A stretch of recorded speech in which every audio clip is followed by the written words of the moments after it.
Hello student, सी programming के इस video tutorial में हम ऑपरेटर्स के बारे में पढ़ेंगे और टाइप कास्टिंग भी देखना है। तो सबसे पहले ऑपरेटर्स के बारे में डिस्कशन करते हैं। वीडियो को स्टार्ट किया जाए इससे पहले मैं आपको एक बात बता दूं कि केवल पीडीएफ के थ्रू नोट्स बनाना सही नहीं है। सबसे पहले आप वीडियोस को देखिए एक बार, दो बार, जब तक ये चीज़ें आपको प्रॉपर तरीके से क्लियर ना हो जाए। उसके बाद अगर आप चाहो तो अगर आपको पीडीएफ प्रोवाइड नहीं भी कराया गया है तो भी आप इस वीडियो ट्यूटोरियल के माध्यम से भी अपना नोट्स कंप्लीट कर सकते हो। तो पीडीएफ के लिए पैनिक होना सही नहीं है।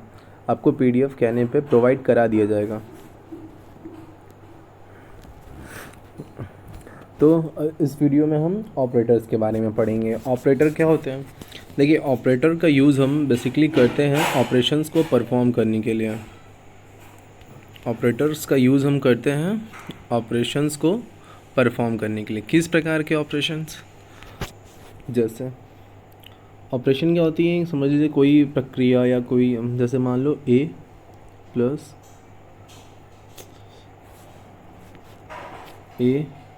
प्लस बी इक्वल्स टू, अब निकालना है। तो यहाँ पर एक ऑपरेशन हुआ, ये ऑपरेशन का नाम क्या हुआ? ए प्लस बी। ठीक है, ऑपरेशन का नाम क्या हुआ? ए प्लस बी। तो जो यहाँ पर प्लस है ये क्या है? ये एक ऑपरेटर है। ठीक है, तो ऑपरेटर का काम क्या होता है? ऑपरेटर की सहायता से हम ऑपरेंड पर, तो हम बात कर रहे थे ऑपरेटर्स की। ठीक है, तो ऑपरेटर का यूज़ हम किसी भी ऑपरेंड पर किसी ऑपरेशन को परफॉर्म करने के लिए करते हैं। ठीक है, ऑपरेशन क्या होगा? जैसा मैं बता रहा था आपको, ए प्लस बी। ठीक है, A plus B equal to, एक ये समझ लीजिए, ये तो मान लो इसका जनरल फॉर्मेट है। मैं आपको और इसे क्लियर करता हूँ। मान लीजिए 3+4। ठीक है, तो ये क्या है? एक ऑपरेशन है। तो यहाँ पर जो चिन्ह है, साइन है, ठीक है, प्लस का, जोड़ने का, ये क्या है? ये एक ऑपरेटर है। इसको हम बोलते हैं अर्थमेटिक ऑपरेटर। कौन सा ऑपरेटर बोलते हैं? अर्थमेटिक। क्यों? क्योंकि ये अंकगणितीय कार्यों के लिए यूज़ होता है। जैसे 3 और 4 को जोड़ देंगे तो क्या मिलेगा? 7। ठीक है, तो जो ये प्लस हुआ ये हुआ ऑपरेटर, ये 3 और ये 4, ये दोनों ही ऑपरेंड हुए। ठीक है, अब इसकी परिभाषा देखते हैं, फॉर्मली कैसे इसको डिफाइन करते हैं। तो किसी भी प्रोग्रामिंग भाषा में, यानी कोई भी प्रोग्रामिंग लैंग्वेज, चाहे सी हो, जावा हो या कोई अन्य, उसमें जो यूज़ किए जाने वाले ऑपरेटर्स होते क्या है? सिंबल्स होते हैं। ठीक है, संकेतित होते हैं, जो कि कंप्यूटर को गणितीय यानी कि मैथमेटिकल या फिर लॉजिकल कंप्यूटेशन, गणनाओं को करने के लिए डायरेक्ट करते हैं, निर्देशित करते हैं। मतलब कंप्यूटर को बताते हैं कि आपको कौन सा मैथमेटिकल या फिर लॉजिकल ऑपरेशन परफॉर्म करना है। ठीक, और इसकी दूसरी परिभाषा यह भी हो सकती है कि एक ऑपरेटर एक ऐसा सिंबल होता है जो कि ऑपरेशंस को परफॉर्म करता है। अब ये डिपेंड करता है यूज़र पे, वो कैसे ऑपरेशंस परफॉर्म कराना चाहता है, रिलेशनल, असाइनमेंट, अर्थमेटिक, लॉजिकल या फिर कोई और। ठीक है, तो जैसे ऑपरेशन, जैसा आपकी रिक्वायरमेंट हो, जो भी आपको ऑपरेशन प्रोवाइड कराना, परफॉर्म कराना हो, उसके हिसाब से आपको अलग अलग ऑपरेटर यूज़ करने होंगे। ठीक है, तो सी में निम्नलिखित प्रकार के ऑपरेटर्स होते हैं। कितने प्रकार के होते हैं भाई? देखना पड़ेगा। क्यों? क्योंकि विभिन्न ऑपरेशंस को परफॉर्म करना होता है, तो उसके लिए विभिन्न ऑपरेटर होते हैं। तो पहला अंकगणितीय ऑपरेटर, जिसे हम अर्थमेटिक ऑपरेटर कहते हैं। इसके अंदर आपको जोड़, घटाना, गुणा, भाग, addition, subtraction, multiplication and division and modulus का यूज़ हम करते हैं रिमाइंडर, शेषफल को प्राप्त करने के लिए। फिर उसके बाद आपका अगला है संबंध सूचक ऑपरेटर्स, यानी कि नहीं दो वेरिएबल्स या दो ऑपरेंड के बीच में क्या संबंध है। जैसे ए अगर 5 है और बी 6 है तो ए और बी में क्या संबंध है, क्या ए बी के बराबर है, बी से छोटा है, ये सारी चीज़ें। तो इसे हम बोलते हैं relational operators. Less than, greater than, less than equal to, greater than equal to. फिर बात आती है लॉजिकल ऑपरेटर्स की। लॉजिक तो आपको याद होगा, हम इन लॉजिक को परफॉर्म करने के लिए, कि याद होगा कंप्यूटर में हमने विभिन्न लॉजिक को परफॉर्म करने के लिए कई सारे गेट्स का यूज़ किया था। एंड गेट, और गेट, ठीक है, एक्सॉर गेट। तो ये सारे जो भी वो वाले ऑपरेशंस होते हैं लॉजिकल, उसके लिए हम लॉजिकल ऑपरेटर यूज़ करते हैं। असाइनमेंट ऑपरेटर का यूज़ जैसा आपको बताया गया था, किसी वेरिएबल को वैल्यू असाइन करना या फिर कोई एक्सप्रेशन को असाइन करना या कुछ भी, अगर हमें किसी को कुछ प्रदान करना है तो उसके लिए हम असाइनमेंट ऑपरेटर का यूज़ करते हैं। तो नाम में ही असाइन मतलब होता है प्रदान करना। तो ऐसा ऑपरेटर जो कुछ प्रदान करने के लिए यूज़ किया जाए उसको हम बोलते हैं असाइनमेंट ऑपरेटर। फिर नेक्स्ट है आपका increment and decrement operator. Increment and decrement operator का मतलब होता है, देखिए इसका मुख्यतः यूज़ वहाँ किया जाता है जहाँ पर ऑटोमेटिकली आपको अपने किसी सीरीज़ को, नंबर को एक से इंक्रीमेंट करना है। जैसे मान लो आपने कोई वेबसाइट बनाई है, ठीक है, और आप उस पर देखना चाहते हो कि कितने लोग उस वेबसाइट को विज़िट करते हैं। आजकल ये वेबसाइट्स पे लगा होता है विज़िटर नंबर। तो सबसे पहले अगर किसी ने ओपन किया तो ये 1 होगा, फिर किसने किया 2, फिर 3, फिर 4, फिर 5, फिर 6। ये संख्या लगातार बढ़ती रहेगी, लेकिन 1 बाई 1 यानी 1 से इंक्रीमेंट होगा। तो जहाँ पर किसी नंबर को या वेरिएबल को 1 से इंक्रीमेंट करना होता है एक बार में, वहाँ पर हम इंक्रीमेंट ऑपरेटर, और जहाँ पर किसी नंबर को 1 से घटाना होता है, यानी कि 9 के बाद 8, 7, 6, 5, इस तरह से ऑपरेशन परफॉर्म करना होता है, तो वहाँ पर हम डिक्रीमेंट ऑपरेटर का यूज़ करते हैं। नेक्स्ट है आपका कंडीशनल ऑपरेटर।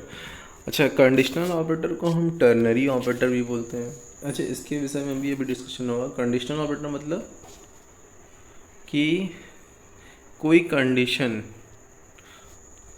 अगर सही होगी तो हम ये करेंगे, अगर गलत हुई तो वो से रिप्रेजेंट करते हैं क्वेश्चन मार्क और कोलन से।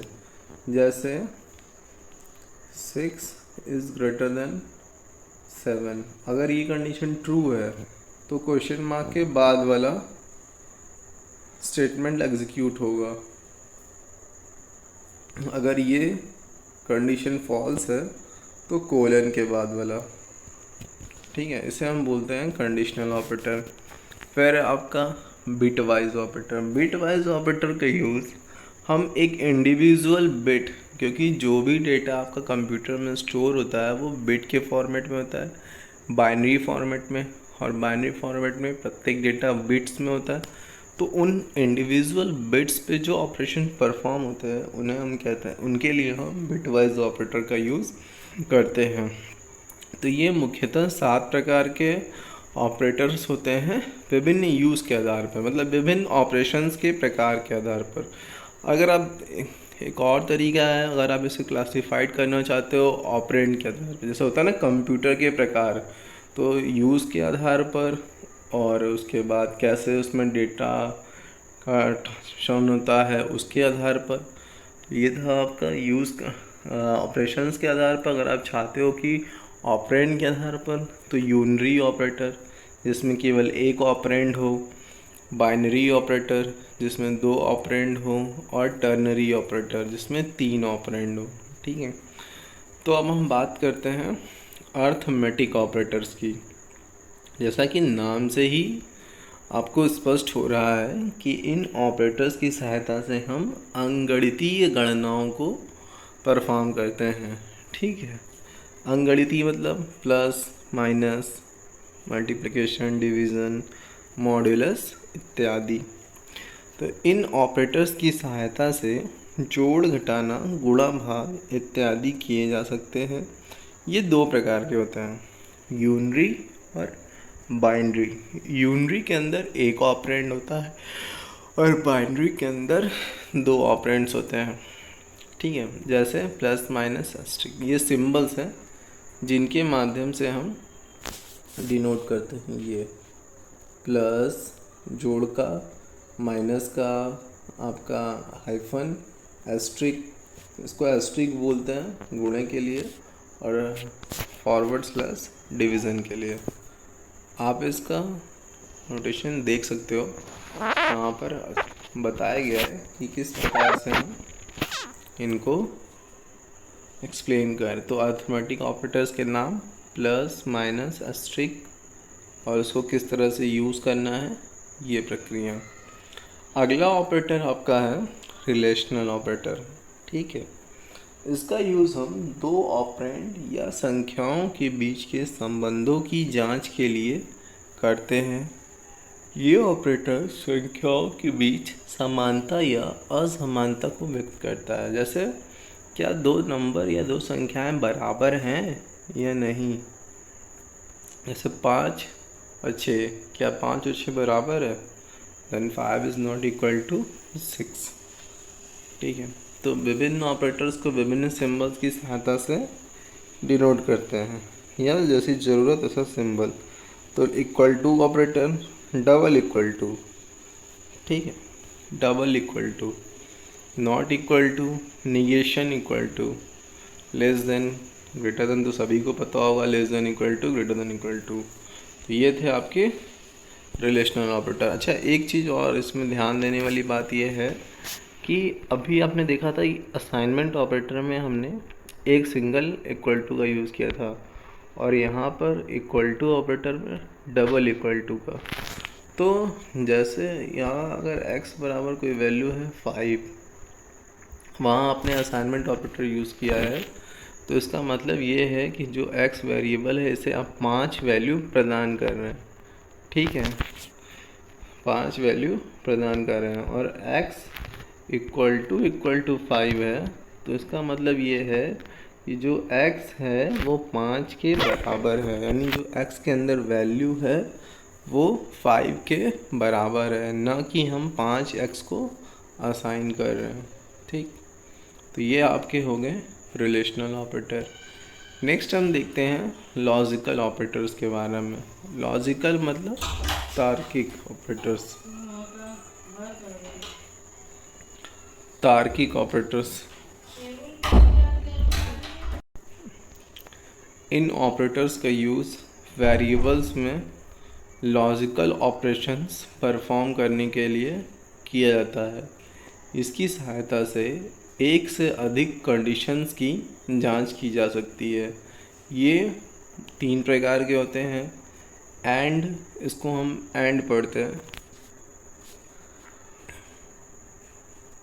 ये आपका एंड, इसको हम पढ़ते हैं एंड।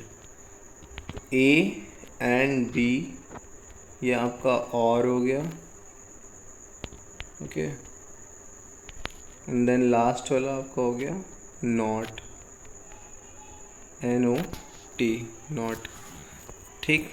कंडीशंस की जांच के लिए यूज़ किए जाते हैं। तो डबल एम्परसेंड, इस ऑपरेटर को हम बोलते हैं एम्परसेंड, या address of operator double ampersand है तो वो एंड ऑपरेटर हो गया। डबल पाई है तो ये आपका और हो गया, और नॉट लगा हुआ है किसी ऑपरेंड के पहले तो ये नॉट हो गया। नॉट क्या करता है, पूरे वैल्यू ऑपरेंड की वैल्यू को पलट देता है। ट्रू होगा तो फॉल्स, फॉल्स होगा तो ट्रू, ठीक। अब इसका यूज़ कैसे करते हैं ये भी एक बात है, तो उसके लिए मैं बताना चाहूँगा। देखिए कैसे यूज़ करेंगे इस ऑपरेटर को। तो जैसा मान लो a के अंदर कोई वैल्यू है, a is greater than 5 and a is less than 3, ठीक है। इस तरह से आपने कोई कंडीशन बना ली कि a is greater than 5 and a is less than 3। तो यहाँ पे 2 कंडीशन चेक होंगी, और रिज़ल्ट तभी आएगा जब दोनों की दोनों कंडीशन क्या हो, ट्रू हो, यानी दोनों की दोनों कंडीशन सही हों। तो अगर a में मान लो 4 है ना,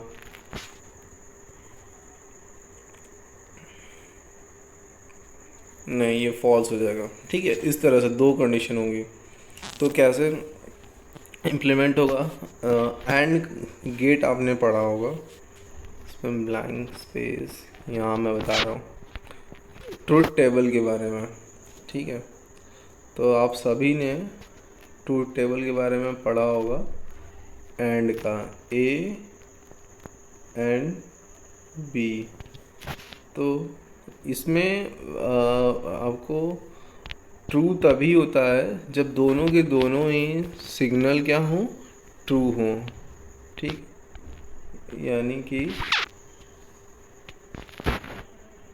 अगर 1 पहले 0 0 0 0 1 0 1 0 0 1 1 1, ये है एंड टेबल, एंड गेट का ट्रूथ टेबल।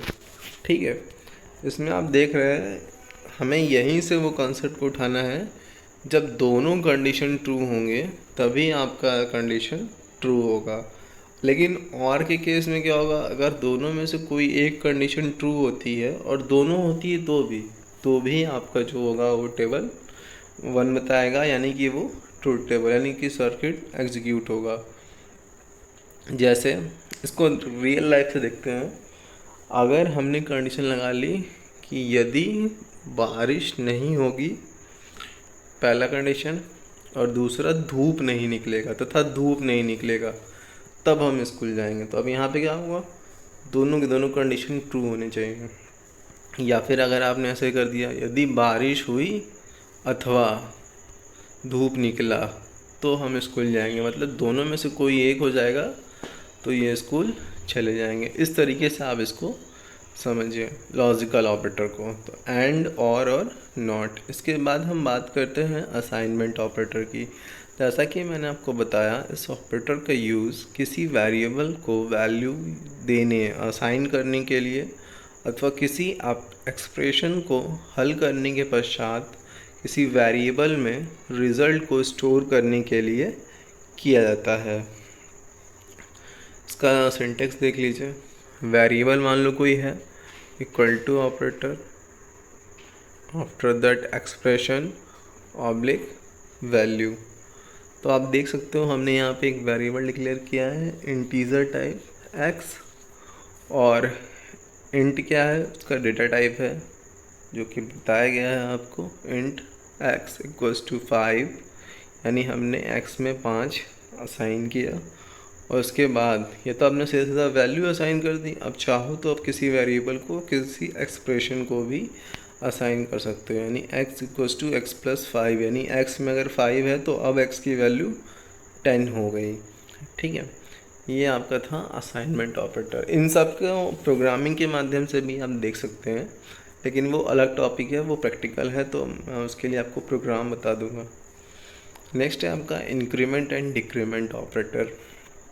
ये ऑपरेटर किसी एक ऑपरेंड पर ही कार्य करते हैं। अच्छा, इसके पहले जो आपने देखा असाइनमेंट, ये भी एक ऑपरेंड पर काम कर सकता है। लॉजिकल 2 पे काम करता है। ठीक है, लॉजिकल में कुछ और कुछ 1 पे काम करता है। तो इंक्रीमेंट डिक्रीमेंट जो होते हैं वो एक ऑपरेंड पर कार्य करते हैं, इसलिए इन्हें हम यूनरी ऑपरेटर भी कहते हैं। यूनरी मतलब 1, बाइनरी मतलब 2, टर्नरी मतलब 3 ऑपरेंड। तो इंक्रीमेंट और डिक्रीमेंट में एक ऑपरेंड होता है, इसलिए इन्हें हम यूनरी ऑपरेटर कहते हैं। इनका यूज़ किसी वेरिएबल में से एक घटाने या एक जोड़ने के लिए किया जाता है, केवल एक। ठीक है, अगर डबल प्लस लिखा हुआ है तो ये इंक्रीमेंट है, डबल माइनस लिखा हुआ है तो ये डिक्रीमेंट है। डबल प्लस यानी प्लस प्लस तो आपका इंक्रीमेंट, और एक से इंक्रीमेंट यानी आपके वेरिएबल को 1 से बढ़ा दिया जाएगा, और डबल माइनस यानी माइनस माइनस तो डिक्रीमेंट, यानी आपके वेरिएबल की वैल्यू को 1 से घटा दिया जाएगा। इन्हें 2 प्रकार से यूज़ कर सकते हैं। एक होता है पोस्ट इंक्रीमेंट, यानी वेरिएबल के बाद प्लस प्लस, और दूसरा होता है प्री इंक्रीमेंट, वेरिएबल से पहले प्लस प्लस। दोनों का अपना अलग महत्व होता है। जब आप इन्हें प्रिंट करा रहे हो, ठीक है, और आपने पोस्ट इंक्रीमेंट लिखा है, तो पहले जो x की वैल्यू होगी वो प्रिंट होगी, उसके बाद आपका वेरिएबल इंक्रीमेंट होगा।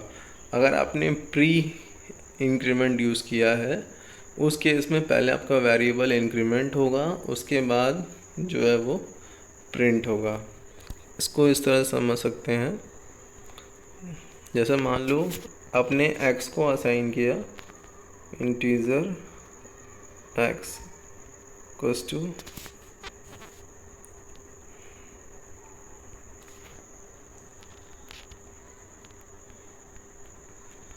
x इक्वल्स टू 5, ठीक है,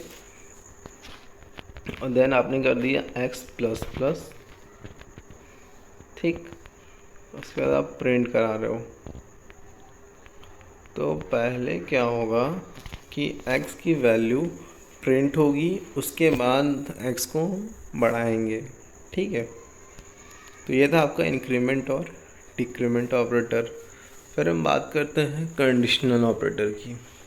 तो इस ऑपरेटर का यूज़ एक कंडीशन के सत्य अथवा असत्य होने की जांच के लिए तथा, जैसे देखो इस ऑपरेटर का यूज़ यानी कंडीशनल ऑपरेटर का यूज़ हम किसी एक कंडीशन के सत्य या असत्य होने की जांच करने के लिए तथा उस कंडीशन के सत्य या असत्य होने पर कौन से स्टेटमेंट एग्जीक्यूट होंगे, यानी एक शर्त के आधार पर निर्णय लेने के लिए किया जाता है। यह एक टर्नरी ऑपरेटर है तथा इसे यूज़ करने के लिए 3 ऑपरेंड्स की आवश्यकता होती है। सबसे पहले हम कंडीशन को चेक करेंगे। अच्छा देखिए, इसमें 2 चीज़ें हैं। कोई भी कंडीशन को आप अगर चेक करोगे शर्त को, तो या तो वो पूरी होगी या तो नहीं होगी, या तो वो ट्रू होगी या तो वो फॉल्स होगी। अगर वो कंडीशन ट्रू है तब क्या होगा, और यदि वो कंडीशन फॉल्स है तब क्या होगा। तो इन दोनों कंडीशंस को एक ही लाइन में एग्जीक्यूट करने के लिए हम कंडीशनल ऑपरेटर का यूज़ करते हैं। इसके अगर चाहो तो आप ये ऑपरेटर यूज़ ना करो तो उसके लिए आपको 2 लाइन के कोड लिखने पड़ेंगे। पहला इफ़ ब्लॉक बनाना पड़ेगा और दूसरा एल्स। यदि बारिश होती है तो ये, और नहीं होती है तो क्या, दोनों चीज़ों को मेंशन करना पड़ेगा अलग अलग। लेकिन अगर आप कंडीशनल ऑपरेटर की सहायता से काम करोगे तो आपको एक ही एक्सप्रेशन में काम हो जाएगा। जैसे यहाँ पर हमने लिखा है a is greater than b, तो a एल्स b, यानी अगर a b से बड़ा है तो a प्रिंट करिए और नहीं तो b, ठीक है। तो इस प्रकार से कंडीशनल ऑपरेटर को हम यूज़ करेंगे। फिर नेक्स्ट है हमारा बिटवाइज ऑपरेटर। तो आपको बताया मैंने कि कंप्यूटर के मेमोरी में जो भी डेटा स्टोर होते हैं वो सब बिट में कन्वर्टेड होते हैं, ठीक, क्योंकि कंप्यूटर बाइनरी भाषा को समझता है। बिट लेवल के ऑपरेशंस करने के लिए सी लैंग्वेज में, यानी आपकी जो भाषा पढ़ रहे हो, बिटवाइज ऑपरेटर का यूज़ किया जाता है, क्योंकि सीपीयू के अर्थमेटिक लॉजिक यूनिट में, यानी एएलयू, क्या बोलते हैं इसको, एएलयू शॉर्ट में, सीपीयू के अर्थमेटिक लॉजिकल, सीपीयू देखो सीपीयू के 3 पार्ट्स होते हैं शायद।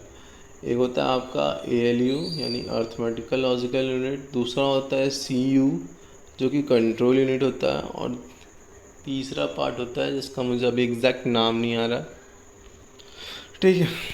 तो गणितीय गणनाएं जैसे जोड़, घटाना, गुणा, भाग इत्यादि बिट लेवल पर की जाती है, यानी कि पर्टिकुलर बिट।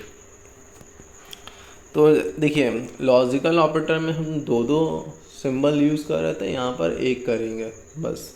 तो एंड ऑपरेटर होगा तो बिट वाइज एंड, अगर 1 एम्परसेंड है, 1 पाई खड़ी पाई है तो वो बिट वाइज और है। निगेशन इस तरह से बनाते हैं जो एक्स और बिट वाइज कॉम्प्लीमेंट, मतलब 0 का 1, 1 का 0, इसको बोलते हैं 1 कॉम्प्लीमेंट, ठीक है। फिर होता है लेफ़्ट शिफ्ट, राइट शिफ्ट। अब इसमें मैं आपको एक बिटवाइज एंड को एग्जांपल के साथ बता देता हूँ। यदि मान लो 2 ऑपरेटर्स की बिट वैल्यू 1 है तब बिटवाइज एंड ऑपरेटर का आउटपुट 1 होता है। यदि कोई भी बिट 0 है तब रिज़ल्ट 0 बिट होता है, जैसा कि आपको पहले बताया गया था लॉजिकल एंड के केस में। यहाँ पर हमने मान लिया हमने लिया 12, तो 12 को अगर आप बाइनरी में कन्वर्ट करोगे तो शायद 01110 आएगा, और 25 को करोगे तो 11001। तो अब इसका जब आप एंड करोगे तो हम बारी बारी से मल्टीप्लिकेशन करते हैं। 0 का 1 से किया 0, 0001001, क्योंकि एंड है तो जब दोनों ट्रू होगा तभी जो आपका रिज़ल्ट ट्रू होगा। ठीक है, तो जो भी आपको मिला 8, तो ये आपका हो जाएगा रिजल्टेंट। तो इस वीडियो में हम यही ऑपरेटर्स तक ही रखते हैं।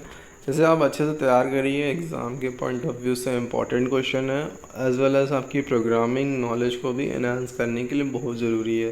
क्योंकि बिना मैथमेटिकल ऑपरेशंस को परफॉर्म किए या फिर इन ऑपरेटर्स का यूज़ किए, बिना ऑपरेटर्स के आप कंडीशंस को प्रॉपरली एग्जीक्यूट नहीं कर पाएंगे। तो आपको इससे ढंग से पढ़ना ज़रूरी है। नेक्स्ट लेक्चर में हम टाइप कास्टिंग के बारे में पढ़ेंगे और फॉर्मेटेड अनफॉर्मेटेड आईओएस के बारे में पढ़ेंगे। दोनों ही चीज़ों को मैंने पहले डिस्कस किया है, उसके आगे आपको थोड़ा डिटेल में जानकारी मिलेगी। टाइप कास्टिंग का यूज़ हम इसलिए करते हैं कि मान लो एक बार अगर आपने किसी वेरिएबल को कोई टाइप असाइन कर दिया, जैसे मान लो हमने एक इंटीजर टाइप वेरिएबल असाइन कर दिया x, ठीक है, इसको आपने कोई वैल्यू दे दी 5। तो जब अगर दोबारा से इसमें कोई फ्लोट वैल्यू डालनी हो, नहीं कि अभी x किस लिए बना दिया गया हमें, इंटीजर वैल्यू स्टोर करने के लिए। अगर आप चाहते हो इसमें दशमलव वैल्यू स्टोर हो तो क्या करेंगे, इसके लिए हमें बताना पड़ेगा फ्लोट। ठीक, तो ये चीज़ें हैं टाइप कास्टिंग, यानी एक टाइप के वेरिएबल में दूसरे टाइप का डेटा स्टोर करने के लिए हम टाइप कास्टिंग करते हैं।